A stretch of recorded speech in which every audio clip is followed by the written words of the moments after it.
Ito guys ay ang tinatawag namin dito sa Nueva Ecija na katuray. Ayan, so bulaklak siya.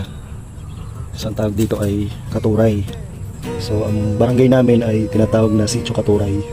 So hindi ko rin alam kung bakit Sitio Katuray. Ayan, so ito ay inahalo namin sa pinakbit, dininding, inabraw.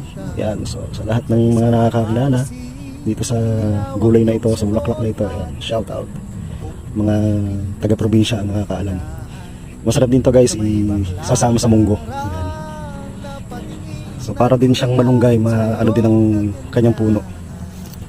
Malambot lang din, so hindi siya basta-basta pwedeng akyatin. Ayan, para din siyang malunggay, may bunga rin. Pero iba naman ang bulaklak. So ayan guys, dito sa amin sa Nueva Ecija, ang bulaklak ng katuray. Ayan.